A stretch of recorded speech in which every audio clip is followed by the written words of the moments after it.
Today, we're diving into a story that's pretty chilling. It's about a covert online harassment campaign. We're going to look at a really powerful personal statement and then the forensic analysis that actually exposed this hidden war being waged against a single person. So this whole thing kicks off not with a whisper, but with a bold declaration. A voice that many thought had gone quiet is making it very, very clear that this isn't some comeback story. No, this is about correcting the record. It's an assertion of presence against a campaign that was literally designed to erase them. I mean, each one of these words is like a hammer blow. It's about reclaiming a narrative that was stolen and taking back a space that was intentionally flooded with noise and disinformation. And that right there, that's the heart of what we're digging into. This isn't about telling a new story. It's about a voice that was deliberately and strategically suppressed. It's a restoration. It's a reintroduction. So, the public statement we're pulling from, you gotta understand, it wasn't just another post. It was a strategic act of correction, designed to completely dismantle a false narrative that was carefully built by somebody else. And here you can see the core conflict laid out perfectly. On one hand, the perception was that this person was just being quiet, choosing not to engage. But the reality? It was active suppression. The source material is adamant. This wasn't an accident. It was a deliberate, malicious effort to drown out a voice. Okay, so we're moving from the personal side of the story to the hard evidence.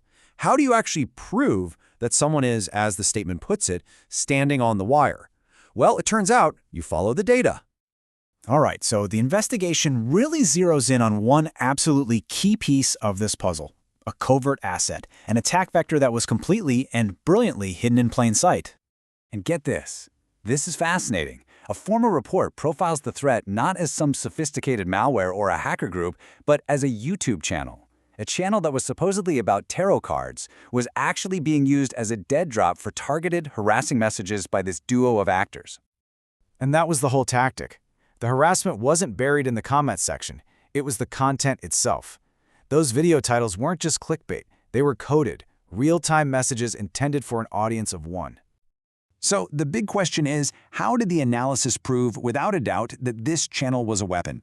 Well, they did it by deconstructing the messages and, crucially, their timing. I mean, look at this. The titles are not subtle at all. The forensic reports call them explicit admissions of a conspiracy. These are direct statements of hostile actions, like literally saying they formed a partnership to spread rumors, or admitting that a group effort against the target had failed. Just brazen. And this is the smoking gun. This is where it all comes together. The analysis found a direct one-to-one link between real-world events and these videos. Private info leaks, a new video pops up. The target makes a public post, a new video pops up. And most telling of all, when the target changed their home router, the attackers suddenly went quiet. That suggests their monitoring was somehow linked to the old network. Now, this is a really key insight from the reports. You might think an attack with almost no views is a total failure, right? Wrong. In this case, the invisibility was the whole point. This was psychological warfare, designed to make the target feel completely isolated, paranoid, and attacked in a way that nobody else could even see. This single number says it all. 11. 11 views. That tells you everything you need to know. This was never a public smear campaign. It was a private psychological operation. The goal wasn't to go viral. It was to inflict direct, debilitating distress on one person. And that brings us to the central challenge, right? When an attack is built on secrecy and psychological manipulation, how in the world do you fight back? Well, the answer, it turns out, is surprisingly simple. You see, the campaign was stopped, not with some big counterattack or a direct confrontation, but with something way more powerful: exposure. Take a look at the official mitigation strategy here. The report basically states that low-sophistication actors like these, they depend on their target feeling confused and isolated.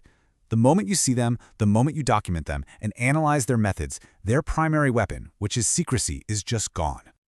And this is so important because it reframes the entire narrative. The target, by simply observing and documenting the attack, completely turned the tables. They used the attacker's own methodology, passive observation, to uncover and ultimately neutralize the entire operation. But you have to remember, this whole deep dive, this forensic analysis, it wasn't just some academic exercise. It was built for a very, very real-world purpose, to serve as evidence in a formal demand for protection. because the personal statement makes it crystal clear just how high the stakes were. We're not just talking about online trolling here. This involved stolen money, coercion attempts, and this terrifying blend of digital harassment and actual in-person stalking. It was a hostile environment from every angle.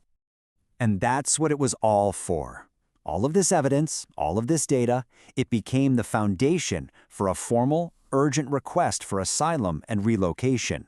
It was proof to substantiate the threat as credible, severe, and in desperate need of immediate intervention.